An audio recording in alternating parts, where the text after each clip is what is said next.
Bienvenue à toutes et à tous sur votre chaîne préférée. Nous recevons aujourd'hui sur notre plateau le doyen de la politique malienne, le père fondateur du parti RDS. Je nomme ici et présent le professeur Younous Ahmed Diko. Avec lui, on va parler du report de l'assise nationale du Mali. Bonjour, professeur. Bonjour. Bien sûr que non.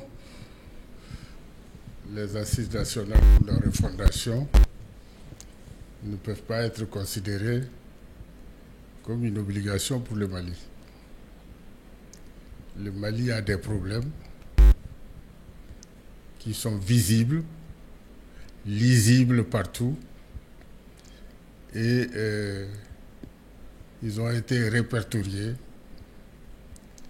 par le dialogue national inclusif en 2019,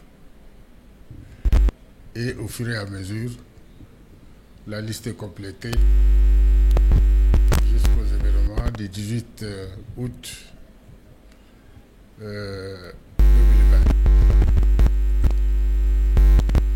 Il y a eu des chartes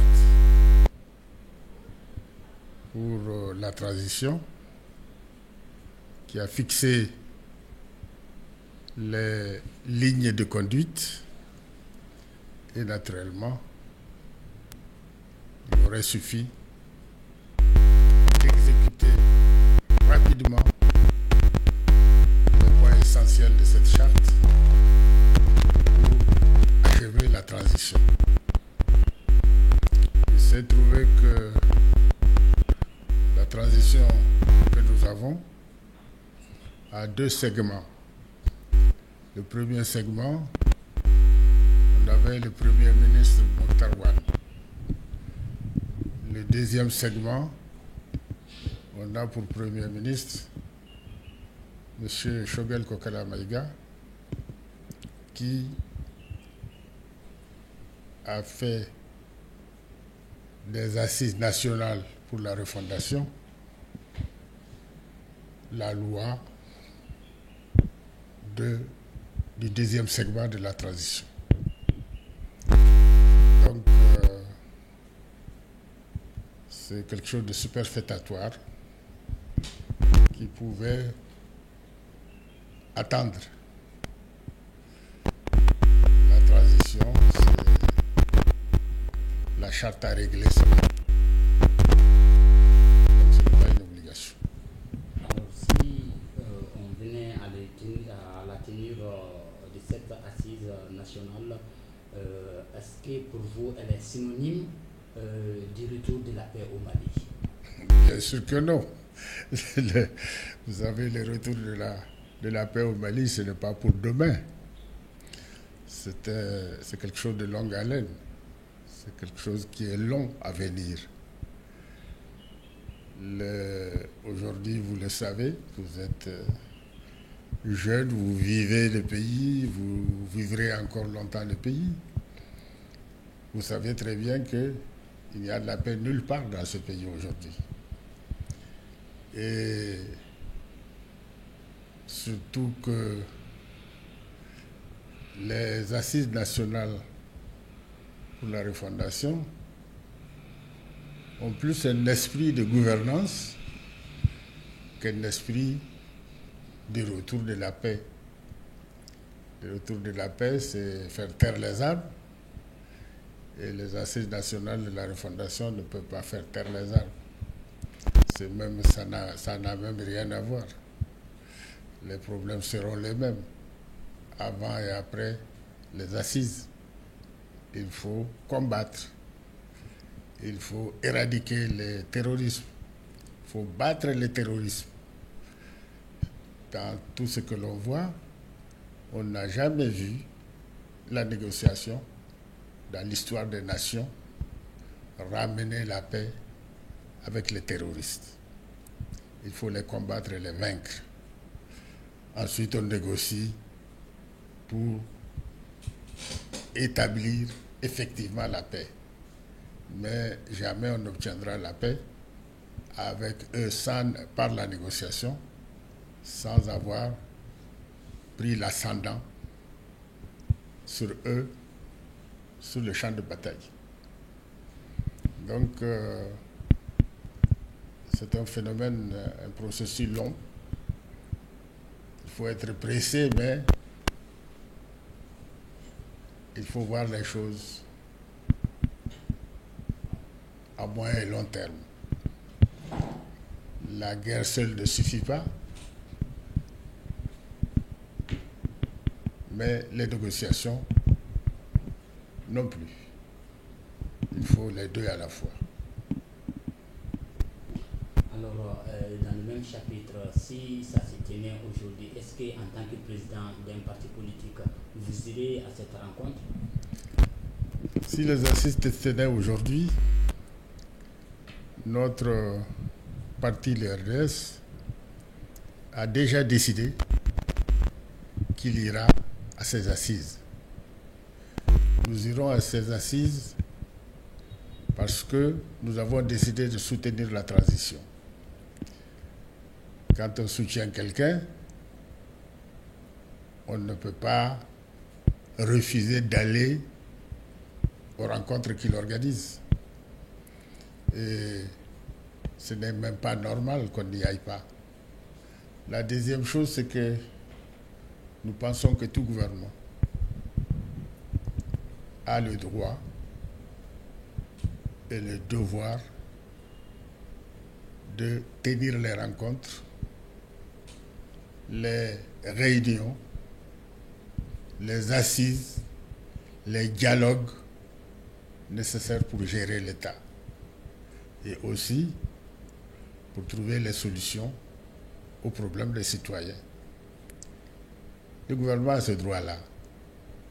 Ceux qui lui dédient ces droits n'ont pas raison.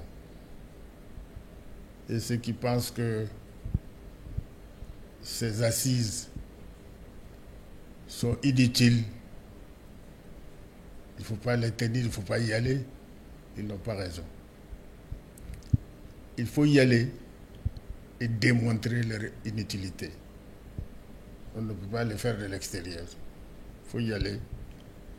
Prendre aussi son droit. Le citoyen prendra son droit. Le RDS prendra son droit pour dire si les conclusions qui vont être adoptées sont effectivement de nature à calmer le jeu, de nature à obtenir une bonne gouvernance. Et je pense que la gouvernance doit être le point principal de ces assises. Parce qu'elle est mauvaise. Elle est mauvaise sous le régime passé. Elle est toujours encore mauvaise. Donc, ces assises peuvent au moins travailler sur la gouvernance. Mais le déni a déjà travaillé sur la gouvernance. J'étais le président avec Baba Hakim de la première commission du DNI. Donc, on a beaucoup travaillé sur la gouvernance. Je crois qu'on ne peut pas dire qu'on a fini le problème au DNI. Donc, les assises peuvent compléter ce travail s'il y en a, parce qu'il y a toujours à compléter une gouvernance. Nous pensons aussi que ces assises dites nationales pour la refondation pêchent deux fois. La première fois, c'est que il est difficile d'imaginer une refondation de la République du Mali, une refondation de l'État malien. Ce n'est pas vrai. Nous sommes de ceux qui pensent que le président Modibo Keïta a bien fait ce travail et il a mis en place une nation, je ne dis même pas une nation parce que là, nous avons toujours été une nation au Mali. Il a donc consacré cette nation en 1960 et cette consécration, tous les pays du monde le reconnaissent. Ils reconnaissent que nous sommes une nation. Nous ne sommes pas un assemblage de tribus, un assemblage d'ethnies, un assemblage de langues, mais quelles que soient les langues que nous parlons, nous avons une culture commune en République du Mali. De Tessalit à Mbidedi, nous avons une culture commune. Il y a des choses qu'aucun Malien n'accepte. L'injustice, c'est peut-être la culture commune des Maliens. Ils ne l'acceptent nulle part. Et je pense que ce n'est pas que ça. La culture malienne est très vaste. Vous allez la piocher, la fouiller. Vous allez trouver que vous avez des traits communs de Tessalit à Mbidedi. Donc, ces assises peuvent trouver du travail. Et de notre point de vue au RDS, nous ne sommes pas d'accord avec le mot fondation ou refondation. Nous sommes tout à fait d'accord avec le mot réforme. Le pays a besoin de grandes réformes, comme tous les pays l'ont fait. Mais refondation, c'est presque se moquer des anciens. Et les anciens n'étaient pas des gens qui ne réfléchissaient pas. Le Mali a été très bien fondé. Maintenant, si nous avons mal géré, à nous de faire les réformes pour bien gérer. Et donc, pour cela, nous allons y aller parce que nous avons des idées. Nous avons des projets, des propositions. Mais nous n'allons pas pour refonder le Mali. Nous allons pour une meilleure gestion du Mali, à travers de grandes réformes. Et nous refusons la politique mensonge, qui consiste à faire beaucoup de bruit, à s'insulter, à ne pas se respecter. Et comment voulez-vous fonder une nation si on ne se respecte pas? Vous l'avez entendu, vous êtes journaliste. Vous l'avez entendu qu'on a dit que les élections, ce n'est pas la priorité. Comment voulez-vous, dans une nation, oser dire que les élections, ce n'est pas la priorité? Sur quoi on va vivre? Vous avez entendu aussi dernièrement que ceux qui cherchent les élections sont des apatrides. Est-ce qu'on peut parler comme ça dans une nation qui se respecte les uns par rapport aux autres? Alors, ceux qui ne veulent pas les élections, ils sont quoi? Si ceux qui veulent les élections sont des apatrides, ceux qui ne veulent pas les élections, ils sont quoi? Je n'en sais rien, parce qu'il y a des mots que je n'ai pas utilisés. Donc, nous avons des raisons d'aller aux assises. Ensuite, nous n'avons pas l'intention de laisser notre pays à n'importe qui pour le gérer. Nous sommes avec celui qui va gérer. Il va gérer avec nous. Il ne va pas gérer tout seul comme ça, disposer de nous. Excusez-moi le terme, je suis un éleveur, je ne veux pas que quelqu'un dispose de mes chèvres sans moi. Alors, son report entraîne forcément le report des élections. Dans ce cas, qui devons-nous attendre de la part, comme sanction de la part de la communauté internationale? C'est une excellente question. C'est-à-dire le report des assises. Oui. Quand on fait un report, c'est parce qu'on n'est pas prêt, en principe. C'est parce qu'on n'est pas prêt. Vous avez vu comment on a préparé le dialogue national inclusif. Ça a pris beaucoup de temps, beaucoup d'exercices. Ici, le gouvernement du dernier segment de la transition a dit qu'il a fait en 10 jours ce que l'ancien gouvernement n'a pas pu faire en 9 mois. Bien sûr, je pensais que c'était une boutade, mais je me suis rendu compte qu'ils croient réellement à ce qu'ils ont dit. Nous connaissons les hommes qui étaient dans le premier segment de la transition. Nous connaissons aussi les hommes qui sont dans le second segment de la transition. Et nous savons qu'ils ont tous de grandes capacités intellectuelles. Et ils ont de grandes capacités d'expérience issue de l'expérience, acquise de l'expérience. Et quand on voit ça, on ne peut évidemment pas croire que le gouvernement du deuxième segment, du dernier segment de la transition, peut faire en 10 jours ce que les autres n'ont pas pu faire en 9 mois. C'est du dénigrement. Du dénigrement pur et simple. Et il faut se respecter. Au Mali, généralement, quand on remplace un ministre, il balaie ce qu'il a fait. Et c'est pour ça qu'on n'avance pas. On ne balaie pas. On étudie ce que l'autre a fait et on le complète. Ce qui est mal fait, on le fait bien et on obtient des résultats. Et c'est ça l'évolution, et c'est ça le positivisme. Et je pense que la manière de prendre les choses a péché dès le départ. Dès le départ, et naturellement, les assises n'ont pas été bien préparées. Il y a eu une volonté d'imposer des idées pas mûres, la volonté de vouloir prolonger la transition. Donc on a mis de nouveaux programmes dans ce que la charte a déjà prévu. Naturellement, vous ne pourrez pas finir en 18 mois, simplement parce que vous avez ajouté d'autres choses qui n'étaient pas prévues. Par exemple, les assises n'étaient pas prévues. L'organe unique de gestion pour faire les élections n'était pas prévu. Un travail excellent a été fait par le ministre de l'Administration territoriale et de la décentralisation.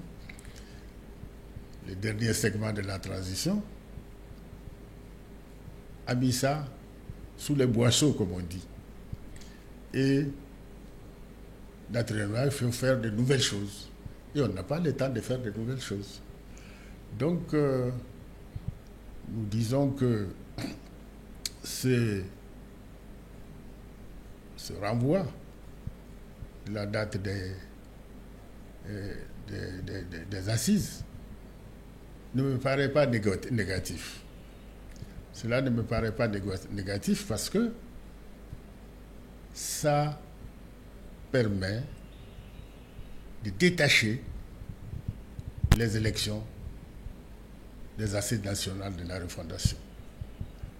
Assises nationales de la refondation qui a pris le Mali, ou qui ont pris le Mali en otage, ont pris les élections en otage.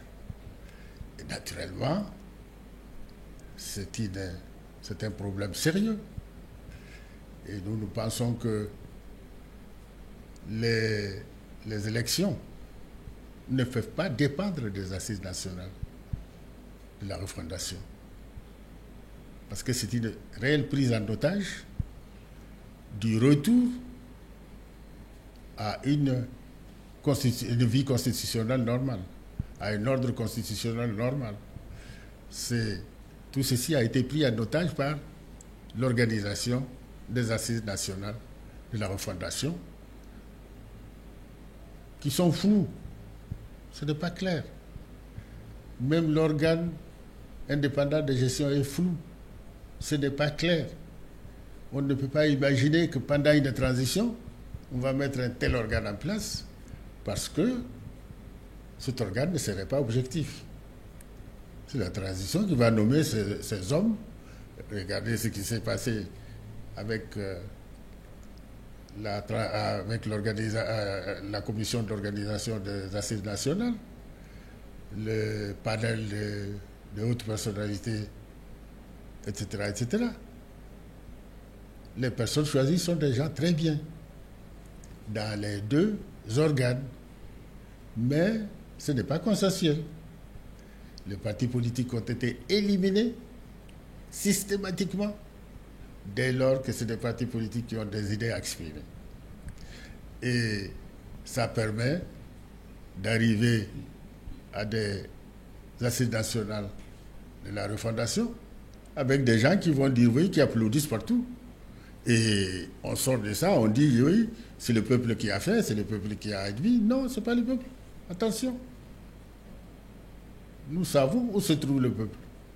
Ce n'est pas les applaudisseurs. Ceux qui applaudissent, ils ont une autre mission. Ils n'ont pas la mission de réflexion.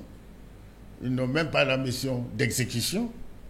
Ils ont la mission de laudateur. Donc pour nous, il est important de faire attention à tout cela. Maintenant, par rapport à la communauté internationale. La communauté internationale est dans son rôle. Il ne faut pas que les gens l'oublient. Ce n'est pas la peine d'insulter qui que ce soit, sauf lorsque la personne se trouve dans la voie VOIE de nuire au Mali. Quand la personne se trouve dans cette voie, nous devons la combattre. Nous sommes des patriotes. Nous sommes des racines de ce pays. Nous ne pouvons pas laisser quelqu'un nuire au Mali, qu'il soit malien ou étranger. Nous avons vu des gens qui sont venus nous aider ici, mais qui voulaient nous dicter leur point de vue. Ils voulaient nous dicter les hommes qui vont faire la transition. Nous ne sommes pas d'accord avec eux. Et l'histoire nous donnera raison. Parce que quand on vient faire la guerre, on la fait. Si on ne fait pas la guerre, on ne la fait pas. Mais on ne donne pas des ordres à ceux qui meurent chaque matin pour faire ceci, pour faire cela. Et la guerre qui consiste à chercher des chefs à éliminer, ce n'est pas la guerre. Ça s'est fait en Afghanistan, ça a échoué. Au Mali, c'est pire. Parce que ça a entraîné les terrorismes sur l'ensemble du pays. Donc, quand la communauté internationale dit qu'il faut faire les élections, elle a raison. Elle ne peut pas te soutenir si tu ne fais pas les élections. Elle ne peut pas travailler avec toi si tu ne fais pas les élections.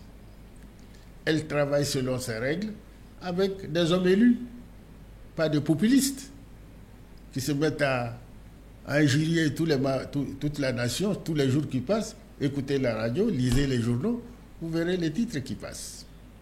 Ce que certains déclarent, ce n'est pas imaginable. Comment vous pouvez accepter que quelqu'un qui est censé gérer ce pays dit que les élections, ce n'est pas la priorité.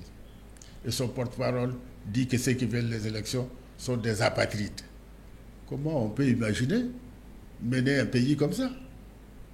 C'est diviser le pays, c'est faire la guerre dans le pays. Et certains ont parlé de coup d'État dans le coup d'État. Ça, c'est la guerre dans la guerre. Si nous, on n'est pas unis, comment on va faire la guerre?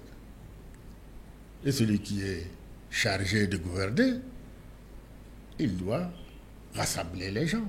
Il ne doit pas les diviser. Donc quand la communauté internationale dit de faire les élections, elle est dans son rôle. En Afrique et ailleurs, c'est le monde entier aujourd'hui, c'est comme ça. Donc nous, notre réponse ne doit pas être l'injure. On a vu ce que le ministre de la Refondation a dit des chefs d'État. Excusez-moi, si nous devons tenir ces élections aujourd'hui, pensez-vous que ce sera réel avec l'insécurité grandissante? Je viens à cette affaire-là. C'est-à-dire, on ne peut pas arriver comme ça. Il faut laisser le raisonnement se faire. Donc, nous ne pensons pas que le ministre doit s'en prendre au chef d'État de la CEDEAO. Ce n'est pas son rang, ce n'est pas son rôle. Un parti politique peut parler comme ça, mais quand vous êtes ministre, vous ne pouvez plus parler comme ça. Donc, par rapport à ces élections-là, il faut faire attention. Dans 3 ans, le pays sera en insécurité. Dans les 3 ans à venir, nous serons en insécurité. Vous faites les calculs. Vous imaginez.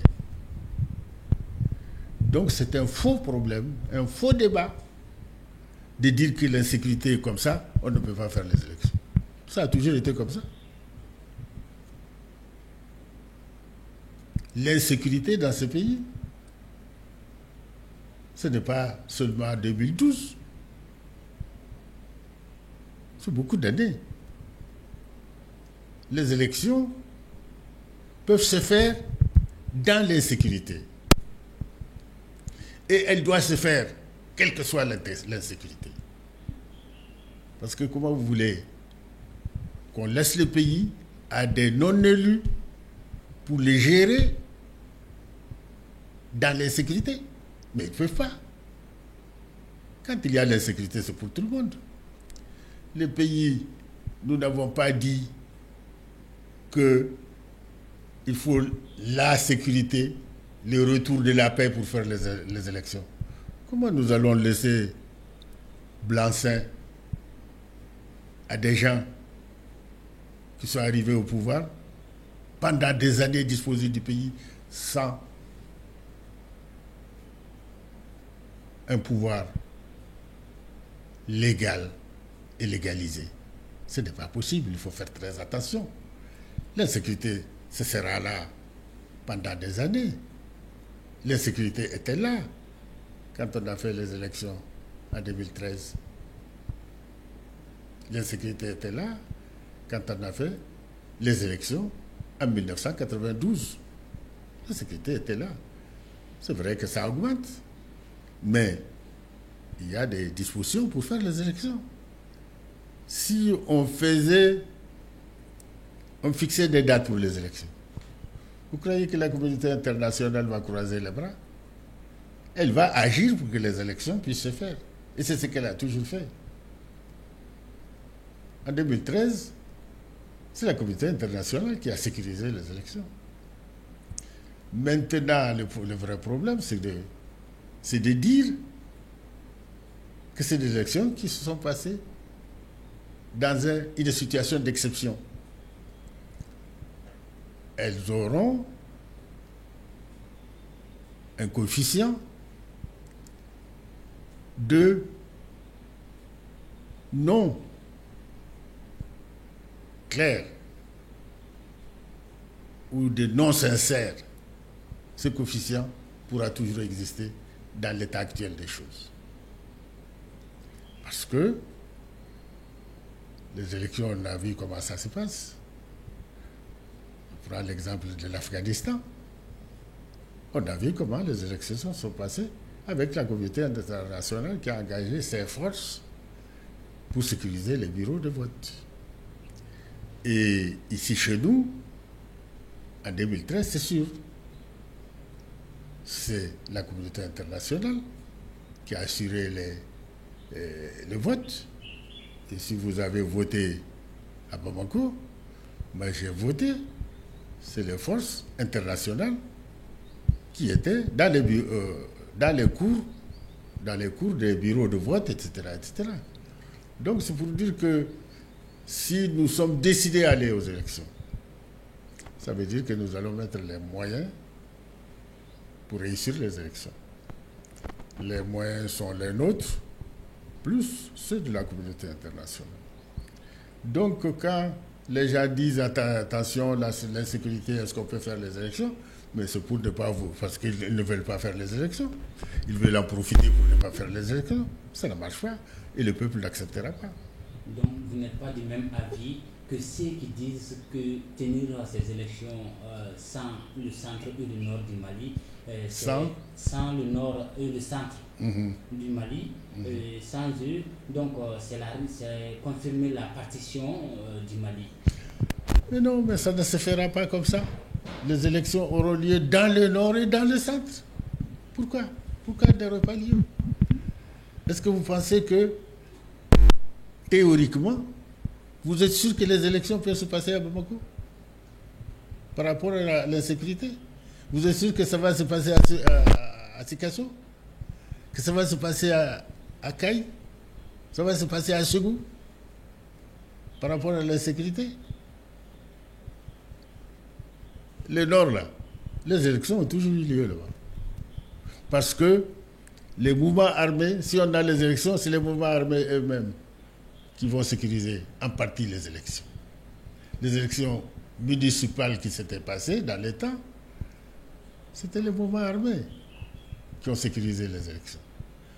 C'est vrai que les mouvements armés, c'est des Maliens, et ce qui se passe dans les urnes peut prêter à confusion. Mais la réalité est qu'ils sécurisent eux-mêmes les élections. Maintenant, vous pouvez dire, je n'ai pas passé parce qu'ils ont sécurisé, mais les élections ont eu lieu. Et vous savez, de mauvaises élections, ça vaut mieux que pas d'élection. Ça vaut mieux que pas d'élection. Pas d'élection, ce n'est pas possible. Nous sommes dans un monde moderne. Le monde est un petit village, sans élection. C'est dangereux. C'est exactement comme la justice. On vous dit qu'un bon arrangement vaut mieux qu'une bonne justice. Okay. Donc je pense que les élections peuvent avoir lieu. On peut les faire. Il n'y a aucun problème pour faire les élections. Ce qu'on peut appeler l'insécurité, elle est là, elle est pendante, elle est presque permanente en République du Mali aujourd'hui. Et dans les 3 ans à venir, dans les 5 ans à venir, vous aurez cette insécurité-là. Peut-être ça va diminuer. Nous espérons que ça va diminuer. Mais on ne voit pas comment, aujourd'hui, comment on va vaincre l'insécurité dans un an. On ne voit pas. Je ne sais pas si vous qui êtes jeune, vous avez une vision plus claire et plus audacieuse. Mais nous qui avons vécu un tas de choses, on voit que les choses sont là. L'arrivée, l'attente et attendre.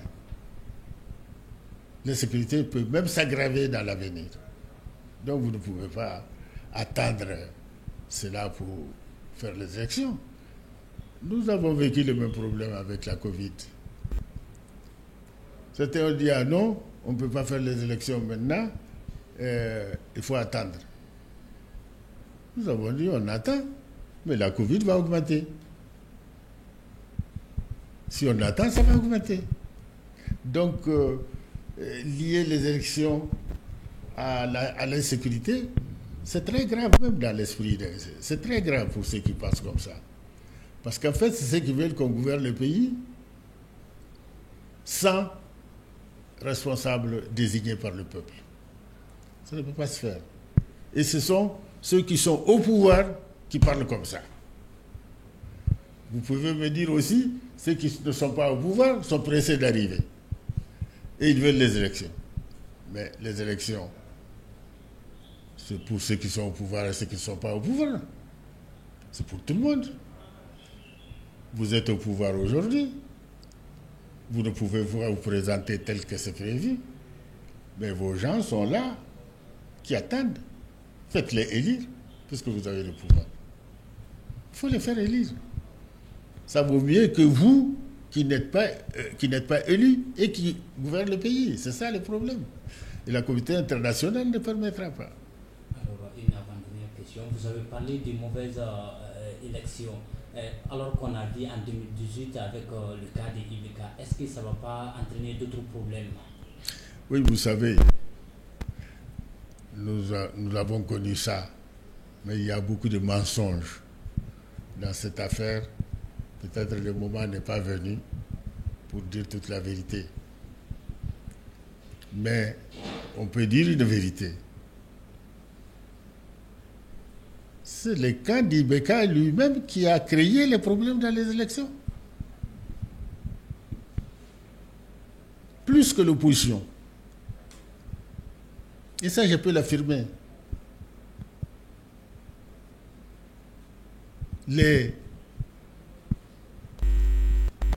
La majorité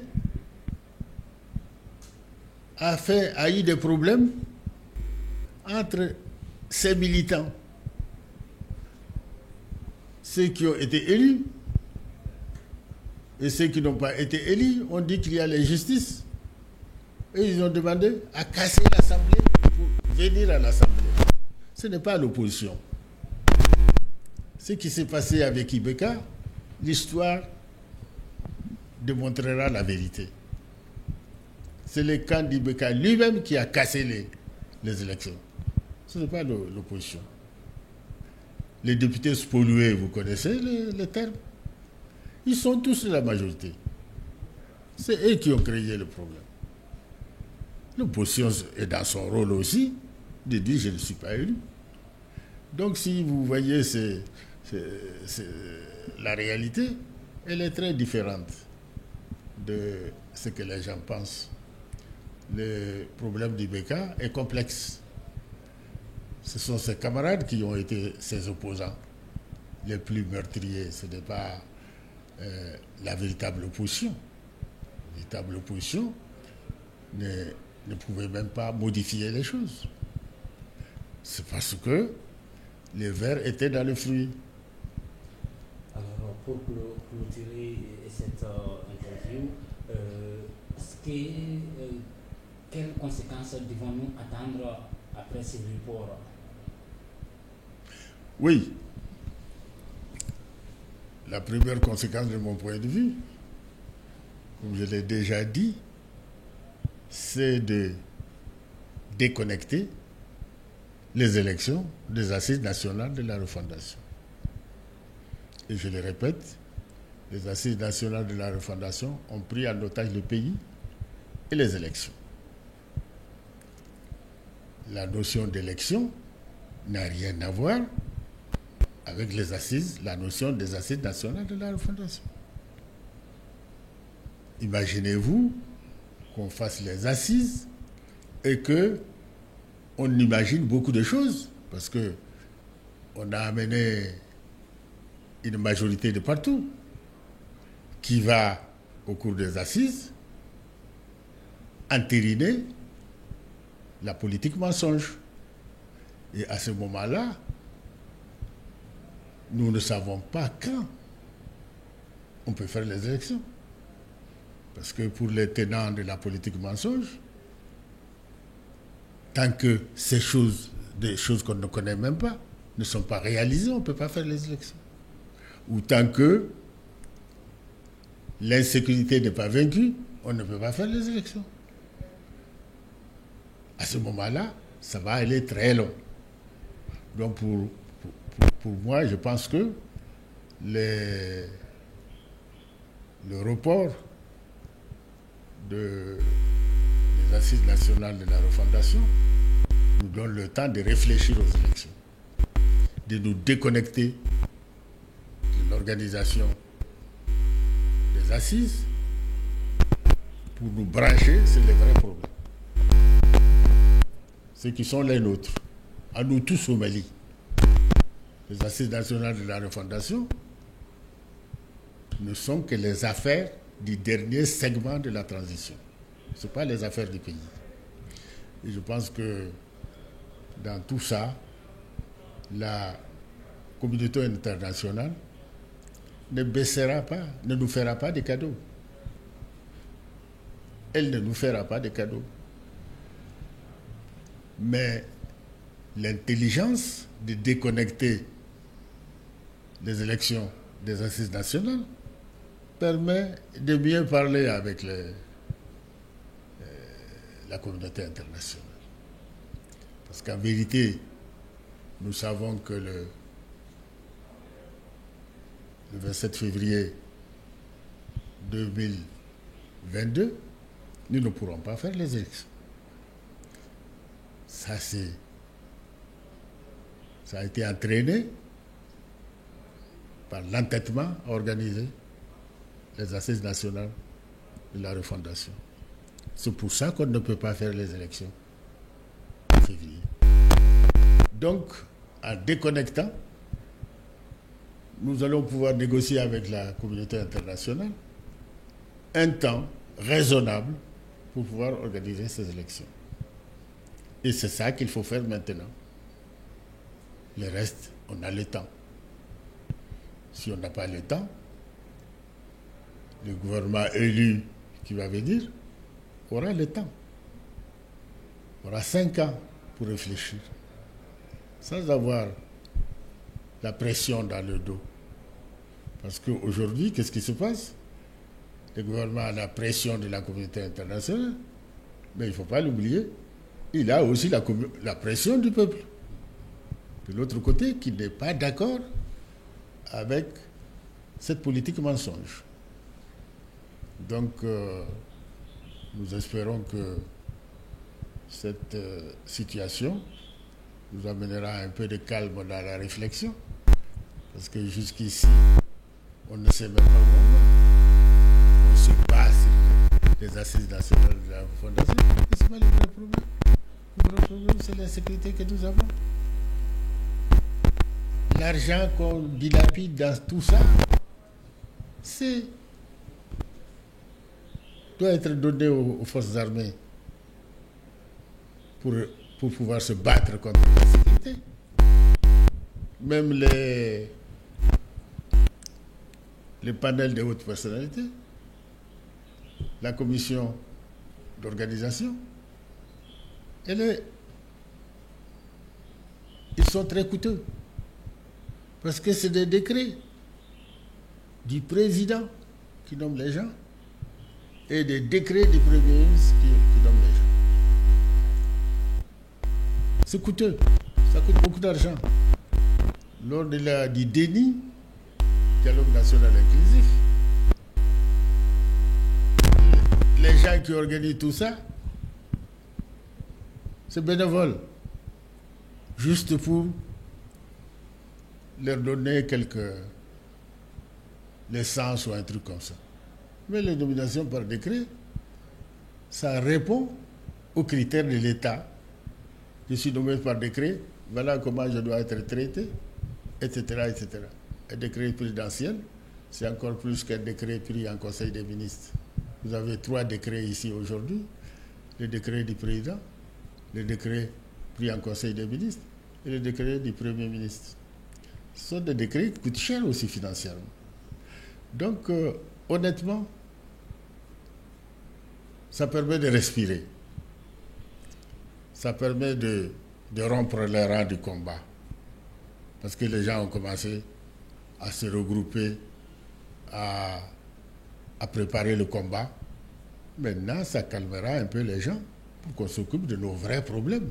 Nos vrais problèmes, c'est la sécurité. C'est pas la refondation. C'est la sécurité. Alors, votre mot de la fin. Bien, mais les mots de la fin, c'est toujours trop difficile. Moi, je souhaite honnêtement que le gouvernement soit plus inclusif et évite d'aller sur un chemin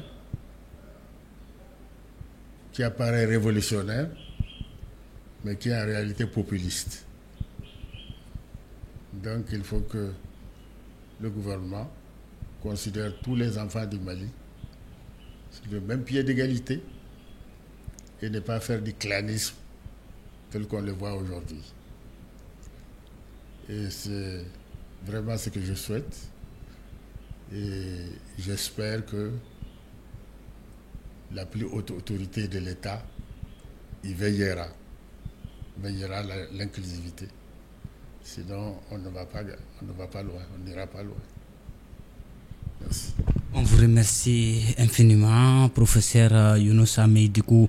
Je vous rappelle qu'il est le président du parti RDS, le père fondateur également de ce parti-là. Nous étions avec lui, on parlait du report des assises de refondation pour le Mali. On vous remercie infiniment de nous avoir suivis et bonne suite de nos programmes. Au revoir et à la prochaine. Merci bien.